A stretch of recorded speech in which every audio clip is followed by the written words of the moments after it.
Gung ilahing Gung ilahing awi kena mastu Brahmasidam awi kena mastu silat pringgiwak jagat karono siran tondo gawe sisaning busana sono sinawung lawan kula paestu masih lestantun lampahing Buddha jinatur tutur katelo tulo-tulat prilabden paradya ngurusi umpama para meniskara karena giya tuning jaman purwa Winisuda trengkang dina madama pinardi tameng nalata mangka tekap wasananing Gupita taun renggeng pralambang matumpa-tumpa marma panggung sang murweng kata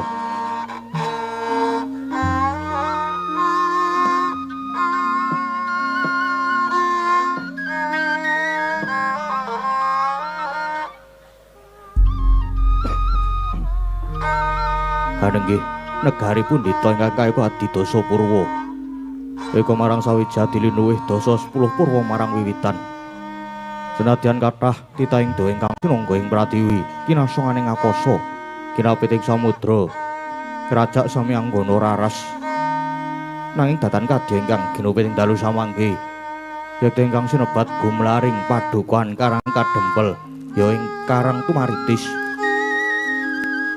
ya ing Lampe Sireng pramila kinastan Karang Kadempel awit dukuh ingkang kasenengan bumi subur sugih kula wetu pala gumandul pala kasimpar pala kapendhem yang pala wija satemah hagesangi jalma sak dusun sinebat Karang Tumaritis karana kenging toya pancuran kang tinalangan mijil saking sendang miang tlaga sinebat Klampis Sireng krana tengahing padukuhan tinenggan wit klampis ingkang cemeng ulusipun dasare papan miring wina Radin winangun padukuhan wijang kang marga ngayat minggahing gunung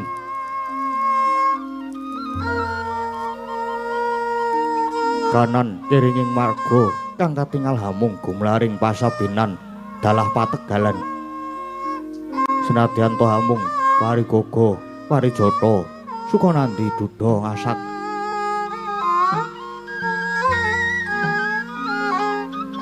parandene ketingal sarwi nang semake pancene wis ndungkap panen waing dami wis katon padha tumungkul kuning gumiring kadya kencana sinangling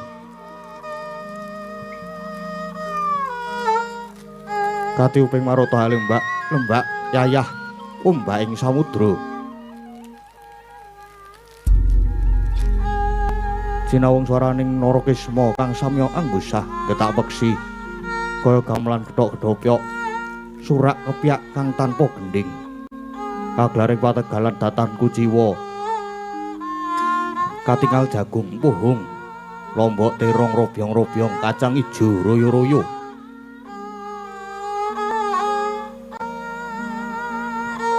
katempuing samirana gegodhongane katon ruwe-ruwe kaya ngampirake kang lagya lumaksana sang saya muai sang seming swasana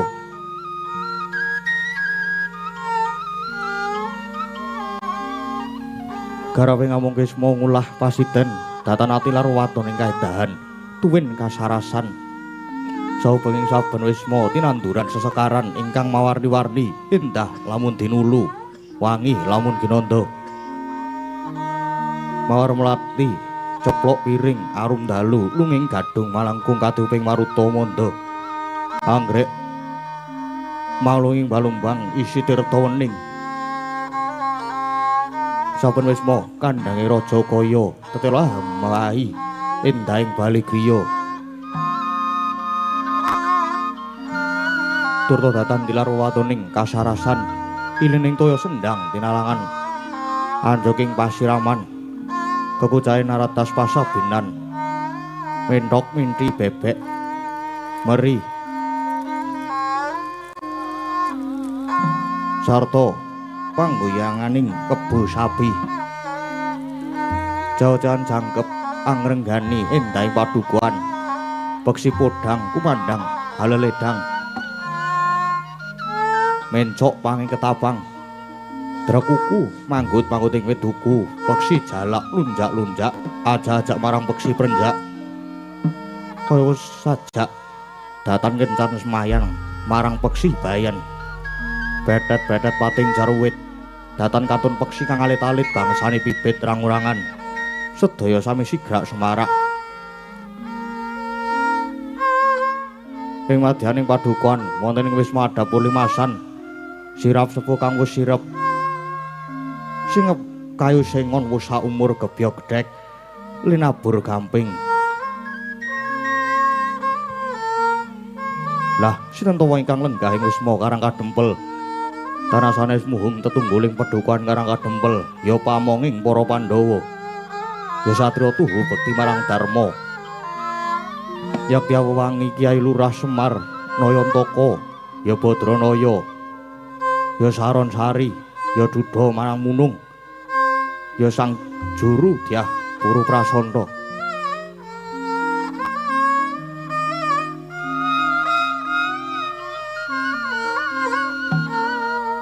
Ya Sang Janggan Semara Santa, wong boga sampir boga jati, ya Sang Ismaya. Semar tegese wis datan kasamaran salirning kahanang ingkang gumelar lan ingkang durung gumelar. Nayantaka, Naya Ulat, Antokapati. Yen pinuju peteng atine ulate Semar kaya wong mati. Badranaya, Badra Lemburan, Naya Ulat. Yen pinuju karenan penggalihe ulate Semar ayah ulan dadari. Saron Sari tegese sakbari polahe tansah nang semage, ora saru malah sari. Dudha marang Munung, wujude Kyai Semar tansah ngewake. Yen diarani lanang mongko kopek, yen wadon kok rerawisan. Juru Dyah Punta Prasanta tegese pamonging para satriya ingkang anggayuh kautaman. Janggan Semara Santa dadi guruning saben wong kang gegulang tapa brata, sabar lila legawa. Ismaya tegese minangka pepenget dumadining Ismaya do inguni saking ismuning cahya weninging gesang. Kyai Lurah Semar nindakake darmaning pamung awit dasar wibawa sentosa wicaksana lan prasaja. Pramila datanama mokal lamun Kyai Semar senadyan amung drajating aceplik nanging menang sinebat Sang Pamong Agung. Sinuyudan dening para kawula turta cinaket dening Sri Naranata persasat dewa pengawak menungsa kang umur dewa. Inggih sinebat pusaka bisa kandha jimat kang bisa ngucap. Sakti sinten ingkang cecaketan kalian Kyai Semar kinudrat kang lali dadi eling, kang luput dadi bener. Nalika semana nuju risa juga ing mancinjang tabuh sadosa, Kyai Semar kepareng lenggahing griya ngajeng. Longok-longok kaya tenggok lenggah ing bangku panjang ketinggal delek-delek datan mubah datan musik panyayah tugu Sinukarta. Dadak sakala kageting kalih dupi nampi rawuhipun Piyai Gung nggih nalendra ing ngamarta Prabu Puntadewa ya Prabu Darma Kusuma ingkang sesarengan kalian nata ing Ndarawati Prabu Sri Bathara Kresna. Ugi datan kantun satriya ing Jodipati miwah satriya ing Madukara nenggih Raden Arya Kurdara miwah Raden Harjuna ya Raden Janaka.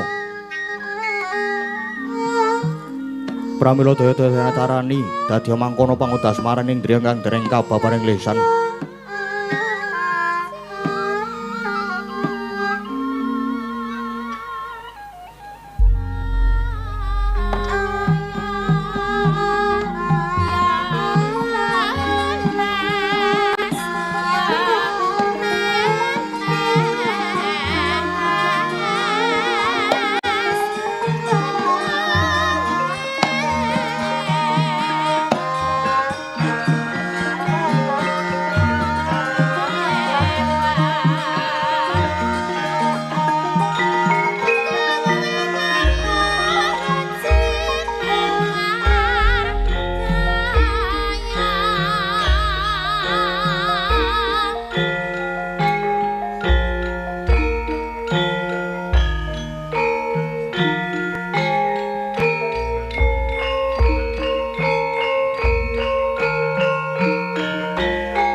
Sritinon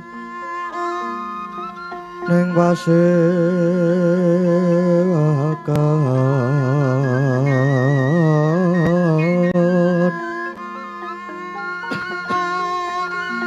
busana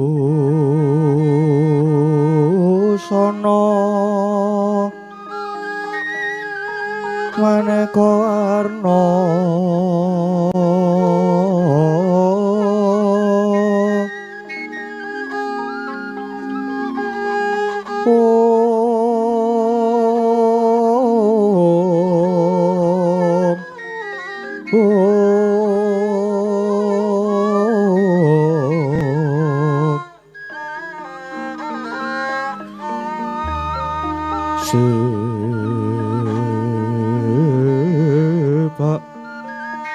Puspiteng udyana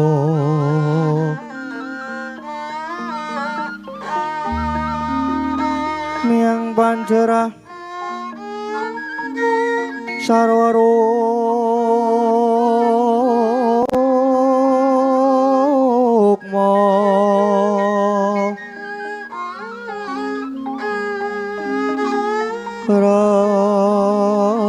ranggeng manik Narawata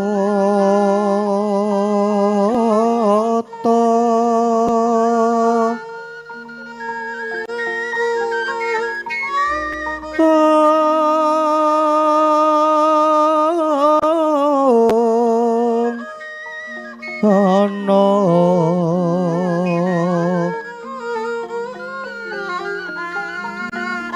Oprah-prabanyo kang sumirat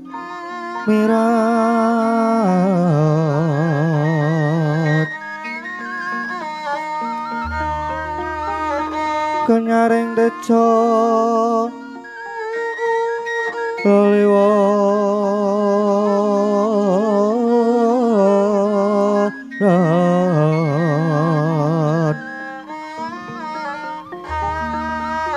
lereki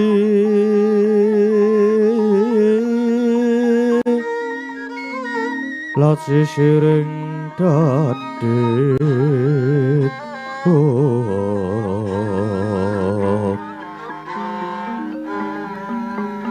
wimbo kekondomre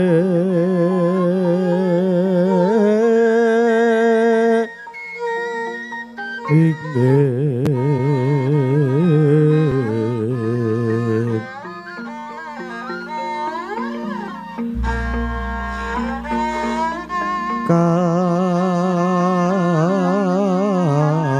katiuping samirana mandra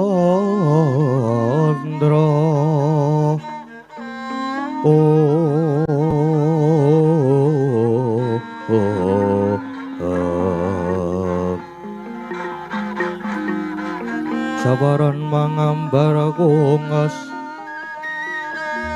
ngepeki madyaning pasewakan tandiyo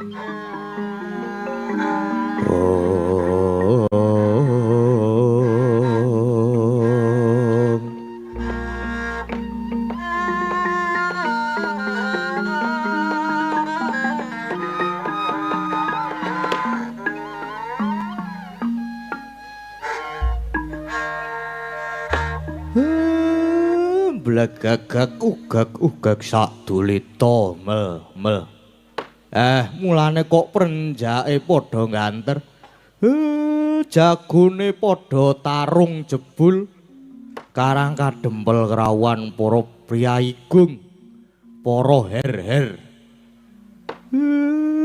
sinuwun ngamarta sak sampunipun lenggah kanthi prayogi kula ngaturaken pambagya panakrami sami wilujeng sinuwun.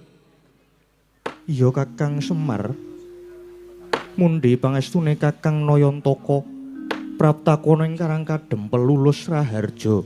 Ora ana alangan sawiji apa. Mung wae salam taklimku katur Kakang Semar. Inggih, inggih. Syukur yen sami manggih wilujeng lan ngendika ngaturke salam taklim kula tampi nanging dawah sami-sami. Sinuwun Ndarawati. Sami wilujeng to sinuwun. Maksudmu jagat madya nuwih. Ya, pangestune Kakang Semar manggih Basuki prapta ning Karang Kadempel kene Kakang Semar. Nggih, syukur. Dipun prayogaken sinuwun. Ya, wis kaya ora kurang prayoga Kakang Semar.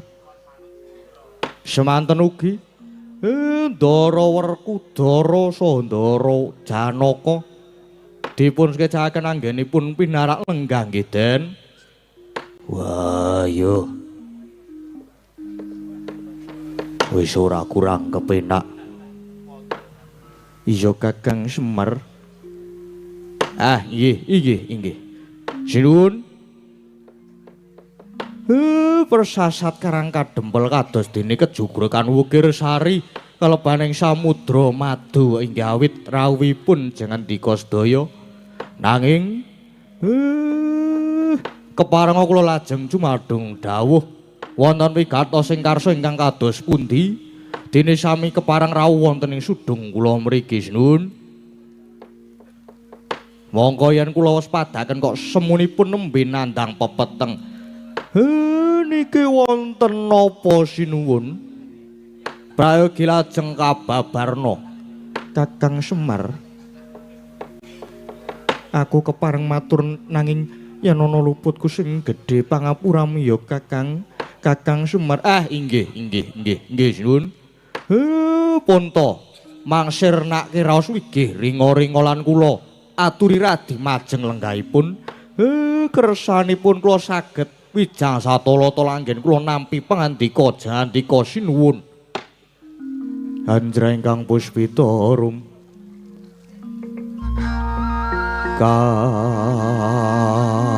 kasiliring samirana mrit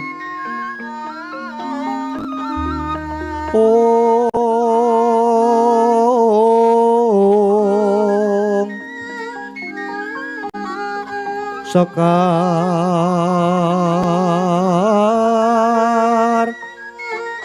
Gadung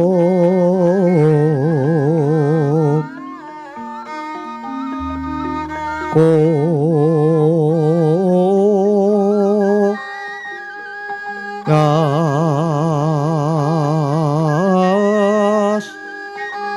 Gandanyo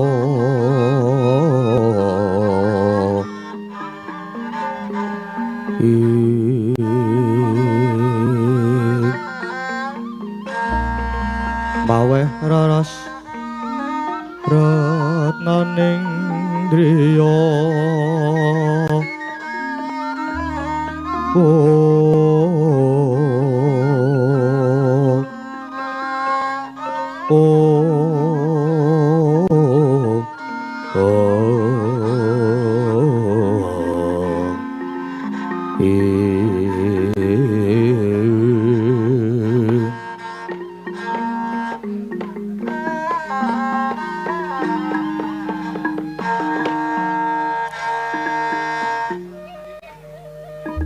Kyai wis kondhang kaloka yen to negara Ngamarta munu bumi ingkang subur, bumi ingkang loh jinawi.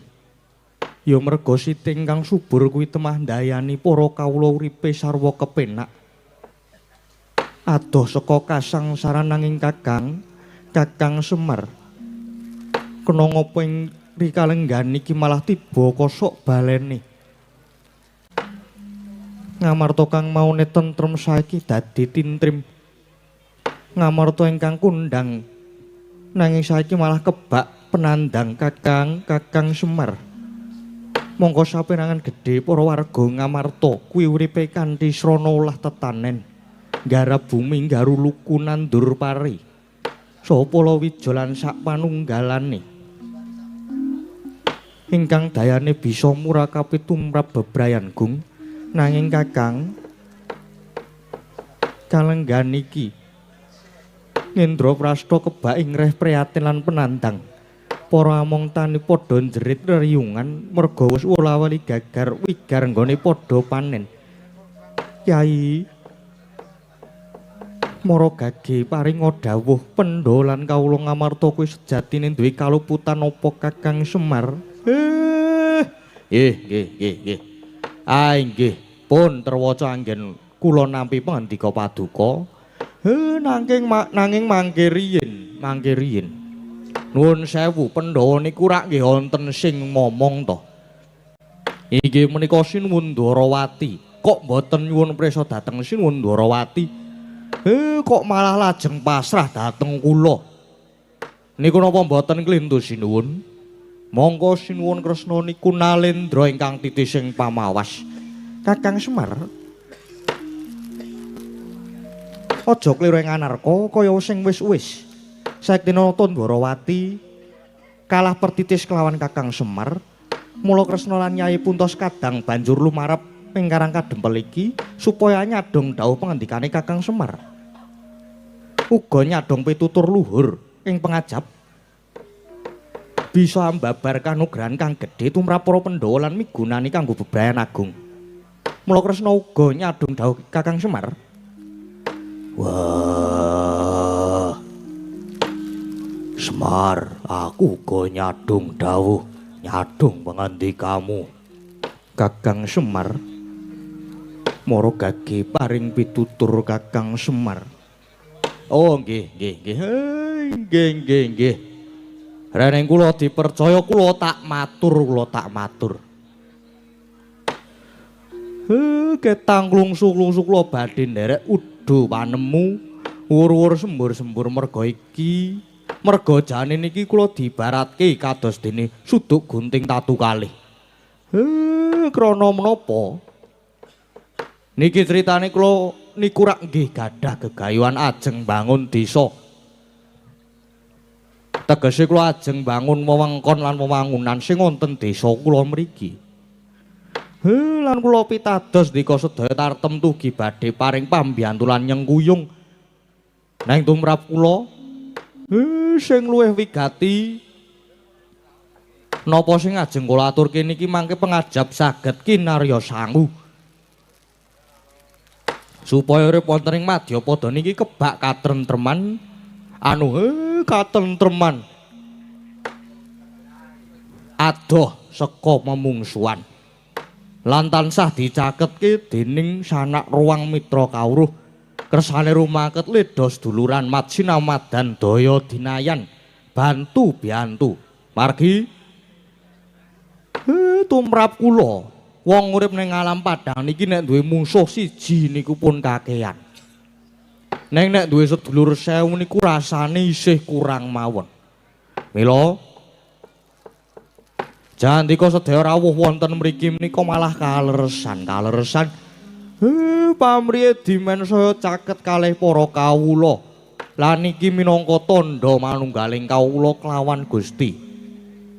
Lire para pangarsa pangambating praja tansah migatekke para kawulane. Tegese sing dhuwur ngerti sing nang ngisor. Sing teng ngandhap nggih sami mestuti sing dadi dawuhe. Lan sing darbe panguwasa ya aja semenang-menang. Margi panguwasa niku mboten dingge nguasani, neng panguwasa niku dingge ngayomi. Pun yen antaraning pangarsa lan kawula niku padha manunggal sayek saeka praya, negara bakal dadi kuat sentosa niku Sinuwun. Iya Kakang. Kabeh apa sing dadi dawuh Kakang Semar punta sakadang mun tansah mestuti lan yen pancen Kakang bakal mbangun desa mesti wae punta sekadang bakal sabiyantu Kakang Semar. Inggih matur sembah nuwun.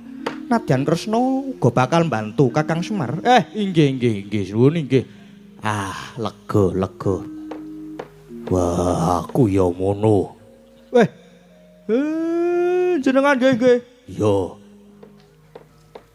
Aja wige-wige yen ana bot krepotane Werkudara uga sago dadi tambak kanggo tombok. Nggih matur sembah nuwun sanget. Dene paduka sedaya kersa sabiyantu anggen kula badhe mbangun desa, bangun wewengkon. Lah sakniki babakan pengendikan lan pepeteng jandika kala wau. Ngaten nggih sinuwun. Janipun kula menika sampun ngraita. Kula sampun krasa yen ngamarta sakniki pun benten kalian ngamarta sing biyen. Den kathahipun penandang para kawula ingkang kasangsayan menika kala wau. Inggih saking awit saking kawontenanipun bumi ingkang boten kuawi. Lan boten purun babar dhateng wiji ngrembakaning tetanduran kangge srana sandang tedha tumrap para sedaya kawula warga ing kuku Panegari Ngamarta. Temah bumine dadi cengkar, lemahe dadi grasak. Para among tani nadyan padha tandur nanging nyatane gagar wigar wurung kababar. Lah niki den niki sing kedah ditaliti merga kabeh mestine wonten sabab musababe. Sebabe apa Kakang Semar gage tuturana? Nggih. Kula tak matur ning ampun kaget nggih. Niku sedaya sebabe kalenggahan iki Mbok Sri Kumaraning rejeki niku kesah. Kesah nilar negari Ngamarta. Niku sinuwun. Ingkang jalari negari Ngamarta kebak ing repriatin lan penandang. Pepunden Bathari Sri Kumaraning rejeki. Murca saka praja Ngamarta, murca saka negara Ngamarta Kakang Semar. Nggih. Nggih Sri lunga, Sri niku lunga. Monggo Bathari Sri niku dadi simboling buga, dadi simboling kemakmuran. Iya Kakang, banjur apa sebabe Bathari Sri murca Kakang Semar? Lah niku. Mbok menawi para kawula Ngamarta sami kelepian anggenipun ngaturaken panuwun dhateng Gusti ingkang Maha Nasa. Lantaran Mbok Sri sing wis dadi sarana kamulyan lan murahing sandang pangan. Mongko mbiyen Ngamarta niku bumi sing subur. Apa wae sing ditandur mesti dadi. Ning sakniki malah dadi bumi sing cengkar. Grasak. Umpamane tetaneman ijo royo-royo sing mancine panen mesti dipangan ama orang. Merga nggih niku wau. Para kawula kelepian mboten migatosaken dhateng buminipun. Mula ora mokal nek Mbok Sri Kumaraning rejeki lajeng uncat. Ngaten nggih Den, ngaten. Bumi niku nadyan saben dina persasat didak-idak dening sadenah titah.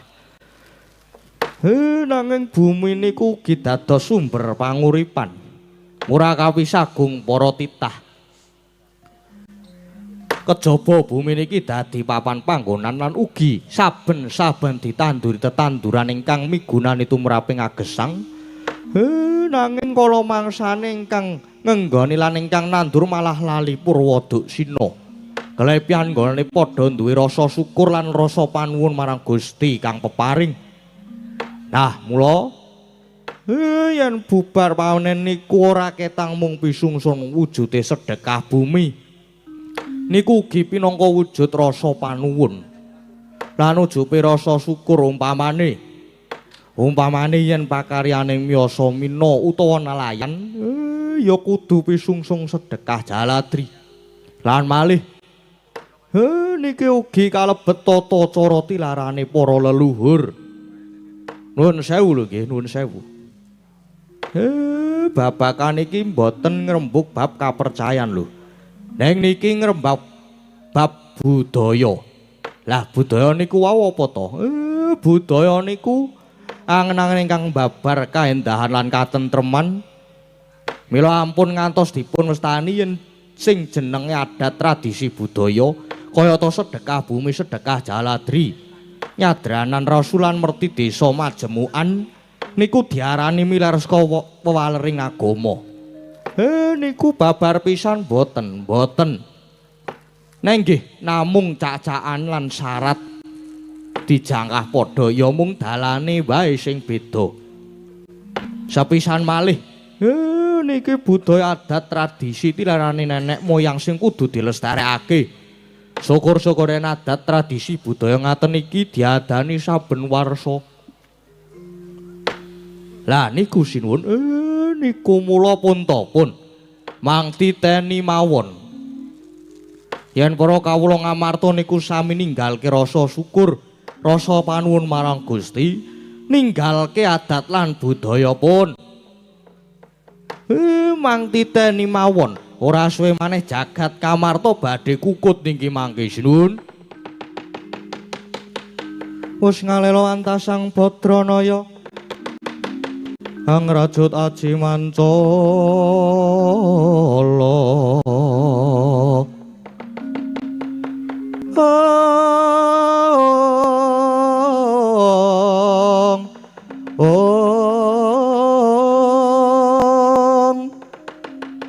Wanang ukut Pancandriya sayakti dewa utama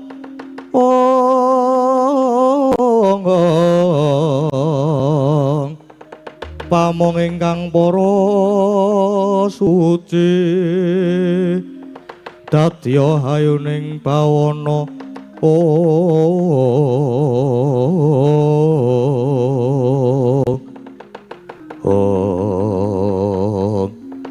Aduh Kakang, banjur prayogane kepiye Kakang Semar? Murih pepunden Mbok Sri Dewaning boga enggal kundur ing Ngamarta. Iya Kakang. Mangsa borong iguh pertikele Kakang Semar. Wah yo. Piye supayane Mbok Sri enggal bali? Pun sinuwun.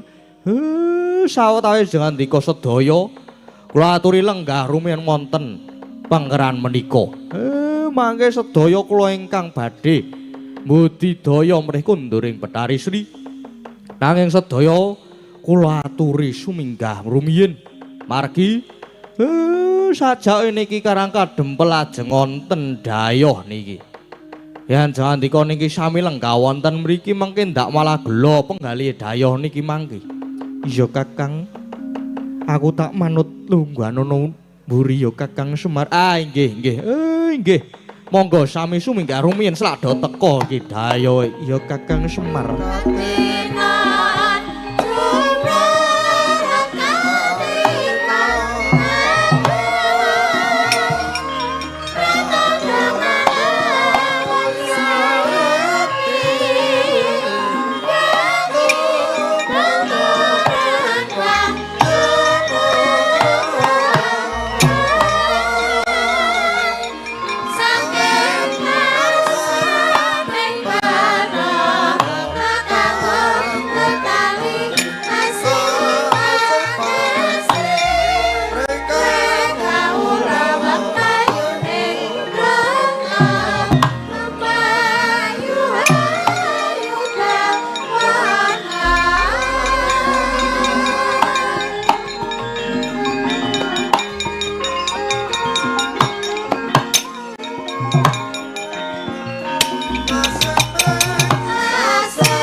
Bareng sinuwun ngamarta Ndwarawati dom sanggrah.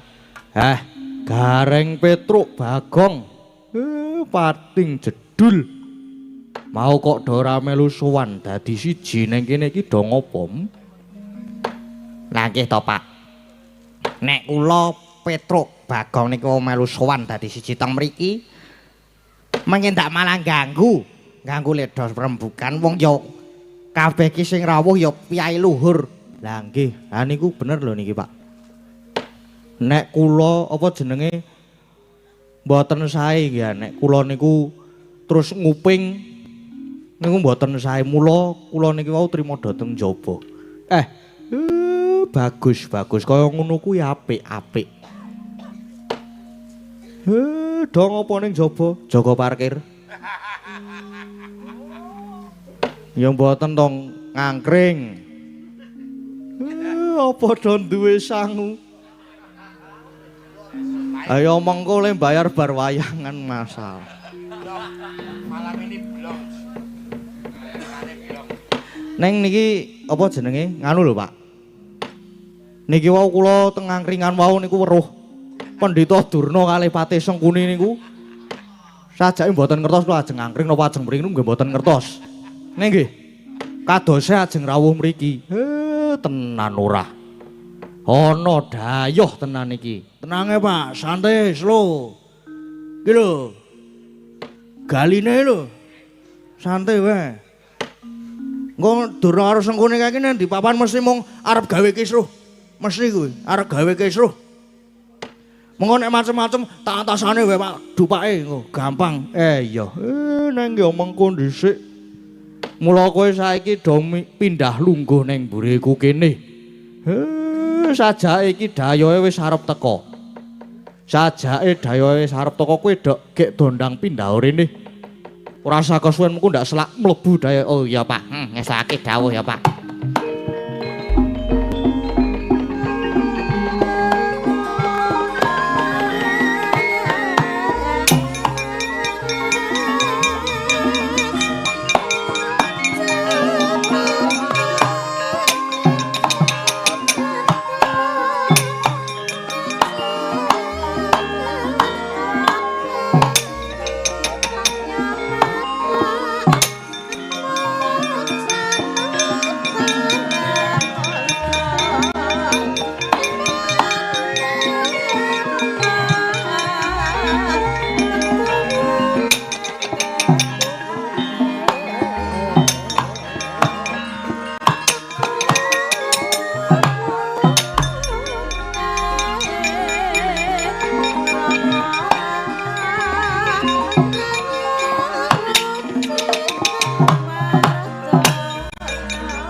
Sinongwati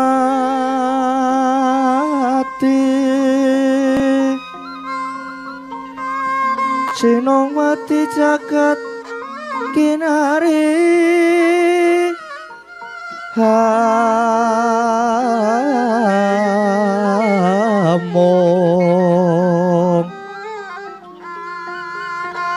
mbak lumembak ombak ing samudra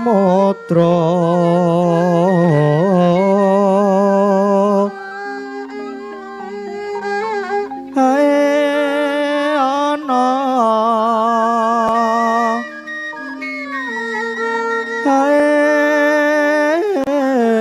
ana bale lumut hambrak kanggeng awita denceng-dencengan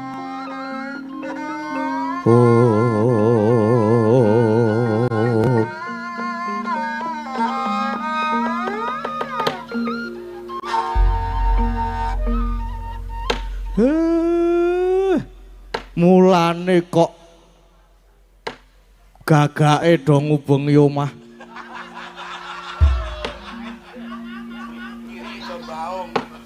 Mulane kok kucinge do gelut kabeh. Ndek gagak apa, Pak? Nek prenjak wis tak bedil. Ngerti-ngerti kok sudungku kerawan priyayi loro. Mangke riyen Begawan Durna saha Rekyana Patih Harya Sengkuni sasampunipun lenggah kanthi sekeca sarawuh jangandika kula ngaturaken pambagya panakrami sami wilujeng ta niki lele samarante dop neng dumpul ngalas dadi wana. Wana dadi alas. Alas dadi wana dadi kutha. 1000 kutha wis tak liwati. 1000 ati tak takoni. 1000 tak pateni. Ya Kakang Semar. Pamujine Kakang Badranaya slamet praptakwana kene. Iya Kakang Semar iya. Praptaku ya ora ana alangan suwiji apa. Nggih syukur. Dipun prayogaken nenggahipun. Ya, najan jare ora kepenak. Nek ya kudu tak penak-penakake. Merga aku ki pendhitaning ratu, pujanggane kraton. Aku kulino lungguh kursi sofa. Kursi sing ana pire. Sing ana kapuke. Sing empuk-empuk. Bareng tekan kene. Dadi pujangane kraton ki lungguh ning sofa ki sing ana wonge. Anu.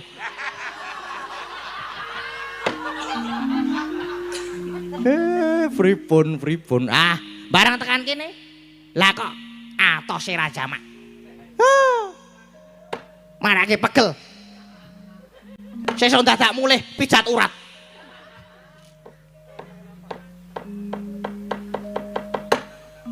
Tekan kene kok mung dilenggoke nang lincak kene iki. Yang nyisini-sini. Pakune do ting trongot ki. Sesuk meneh dibenake. Semar. Kowe dadi punakawane para Pandhawa ning seprana-seprene. Kok ya mau ngajeg wae. Nyatane wae omahmu ya isih gedhek kaya ngene iki. Payonmu ya mung saka blarak. Gek iki to ki. Ki delok ki. Nek ngisor ki joben ngono lumayan. Lah iki lemah. Lemah Dik Patih. Nggih lemah. Mulai ya nyon pangapunten nek kepeksa selopku tak nggo. Nganyari selop. Nduk, urung-urung nyeleki te. Jatah sih. Sabar, engko sik. Mengko sabar. Gumun aku ki sosok ki, gumun ngopo? Ngendi paman nek ketekan menungsa loro kuwi iki mesti sing kahanan maune butek dadi bening. Anu apa? Sing kahanan maune bening dadi butek. Ha iya ya kaya ngono kuwi to pancenan ki. Pancen kaya ngono kuwi. Mesti senengane ngrusak-ngrusake. Wegah aku nek ngono kuwi ki. Sok mangkel ngrusak suasana. Manake ora sida bahagia. Apa, Kang? Bahagia. Bahagia ngono wae. Heeh, kuwi mangkel aku truk jane truk. Ya engko sik sabar, sabar. Nang ya nek nyeleket kaya ngono kuwi kepiye? Tak gajul kan lho iki engko suwi-suwi. Sabar, sabar ben bapak ki ben ngendika sik kowe iki meneng sik. Oh iya. Heeh. Mengko ana jamane mengko gara-gara ki kowe iki omong sing akeh. Ya mengko ya truk ya. Heeh, semengko wae. Engko Pak dilajengke, Pak. Jan. Penemban pancen kahanan kula niki nggih ngaten niki. Neng kula nggih mboten nate ngresula. Sing penting Bagas waras. Lah arep Bagas waras kepiye? Kepiye lah arep Bagas waras? Lah arep sehat ki kepiye nek kaya ngene iki? Omahmu wae ora pokro. Reget. Pelataranmu ya. Jelas kaya ngono kuwi. Sesuk meneh nek siram-siram ki sithik wae. Ora usah sak tandon banyu kok digrojoke kabeh. Marake jeblok, selop anyar padake.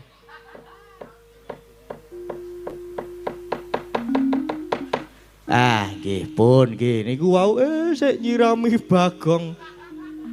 Ora jebul loro-lorone mangkeli ya, Truk ya. Gajul loro-loro dhewe, Truk. Aja. Nggih. Pun kersane sampean. Lah niki jane wonten wigati napa? Ya, ngene. Aku ya ora betah manggon ana kene. Kesuwen ana kene wis ora betah aku. Bakune Prabu takon ning Karang Kadempel kene mung mundi dawuh anak Prabu Duryudana. Rening saiki negara Ngastina. Lagi ke Taman Pageblok. Nek larang sandang larang pangan ki ora mungkin. Ora kaya Karang Kadempel kene iki ora kaya ngene iki. Mergo negara Ngastina ki negara sing sugih blegedu nyatane wae delok-deloken. Deloken iki panggon aku sarwa emas. Sarwa emas kabeh. Nanging Mbuh, jalarane apa kok dadi negara Ngastina? Saiki kawulane akeh lelara, akeh rajapati bebasane sok lara. Sore tumeka ing pati, mongko pirang-pirang budidaya wis ditindakake. Klebu nimbali para pinter, para wiku winasis. Supaya ngusadani rengganing praja, parandene ora mendha malah saya ngrebda. Nggih. Lajeng pripun? Lajeng pripun? Lah, Bajur.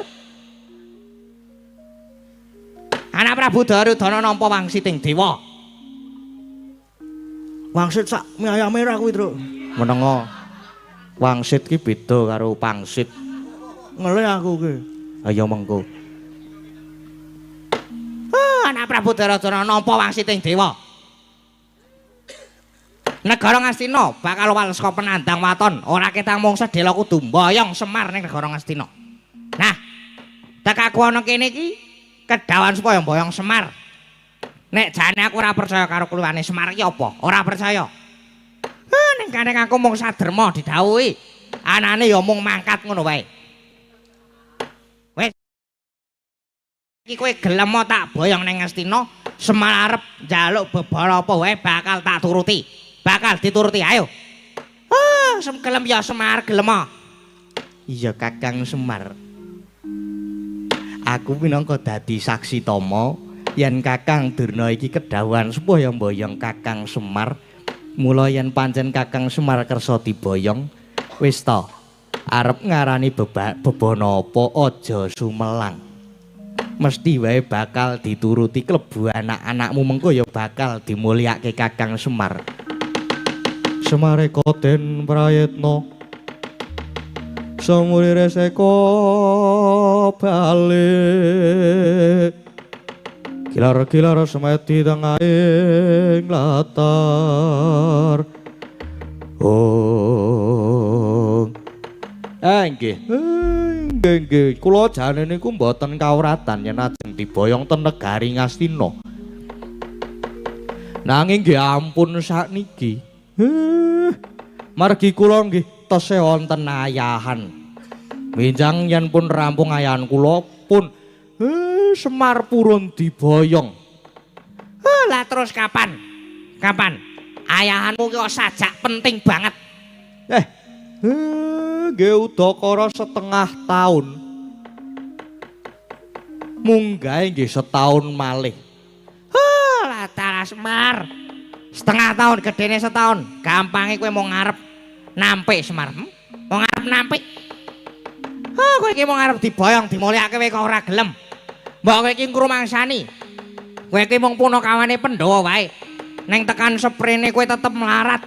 Kowe mau ngajeg dadi batur Gedipal 17. Lah mau ngarep dimulyake kowe kok ora gelem. Gleleng aku kowe Semar. Lan meneh Semar. Mau ngarep aku kandha nek jane aku ki ora percaya karo Semar. Aku jane sutik teko ning panggonanmu kene. Ning gandeng aku kedawan anak Prabu Duryudana. Kepeksa aku kudu menyang. Mula Semar tak bujuk srana alus ora gelem. Apa kepeksa aku kudu nganggo cara sing kasar? Kersane sampean pripun kados pundi? Galo sawangan. Delakan kae. Aku rene ki nganti wadyabala gelar papan kanthi sikep gegamaning ayuda. Mula nek kowe wangkot ora gelem tak boyong. Karang kadempel bakal tak dadekke karang abang, bakal tak obong. Lah ora keparat tenan kowe iki pasaran.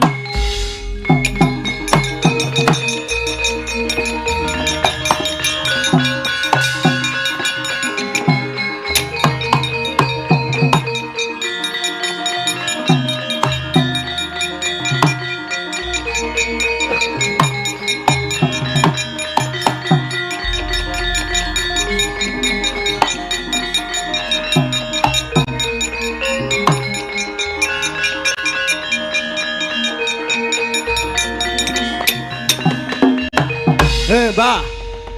Nuwun sewu, mbok nek duwe wadah kacang ki dijaga. Ditata nek duwe wadah kacang ki. Ora waton omong. Wah, Bagong emosi tenan kae. Gong sabar lho, Gong. Sabar apa ora iso ora kena. Ora gak aku wis megah sabar meneh. Emosi tenan iki aku. Nah, Bagong iki. Kowe aja melu-melu perkara iki. Ora melu-melu piye? Lah aku ki anake Semar sih. Aku ki rombongane. Kok ora kon ra melu-melu ki? Ha sampean ki suwe-suwe ya gawe kemropok. Lah gawe kemropok kepiye? Sampean dapukane apa ning negara Ngastina? Wis kondang yen aku disungguh-sungguh dadi punjanganing kraton. Dadi pendhetaning ratu. Lah kene mung dadi pendhita. Kene dadi pendhita, jare pendhita ki ngepen barang sing nyata. Jare pendhita ki dipundi lan ditata. Dipundi ilmu batine ditata solah bawane. Ning kok cangkemmu ki elek cangkemmu lho. Iki lho, elek banget lho kuwi. Lah kok malah nyangkem-nyangkemke karo pendhita. Mbok men ngopo? Nyatane ya elek tenan omong ra diatur. Perkara kowe ngelek-elek bapak ngonake bapak wong melarat. Aku ora apa-apa, nyatane soal yo melarat tenan. Neng barang kowe muni ngemengke bapak, kowe muni bapak mung batur Gedipal 17 lara atiku. Sakit. Sakit hati. Seket. Kowe padha karo wis ngemengke bapak. Wis nginyak-inyak bapak Bagong ora trimo Bagong. Perkara bapak melarat ya wis ben. Wong mangan ya ora njaluk kowe. Tur bapak urip ngene iki ya wis ikhlas wis nrimo apa anane. Tetep bersyukur. Mergo urip, mergo piye wae iki hasil saka sing halal, saka jerih payahe bapak. Neng bareng kowe gleleng umuk mergo sugih bandamu pirang-pirang. Neng kuwi rak hasile lemu nilep duwite rakyat to ya apa ora? Aku ngerti aku jane. Sangkone barang kuwi tukang korupsi kuwi. Ngono kok ngunake bapak mung batur Gedipal 17. Monggo upama ditelusur.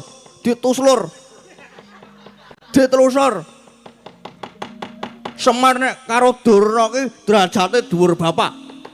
Ora coba bapak ki sapa? Oh, bapak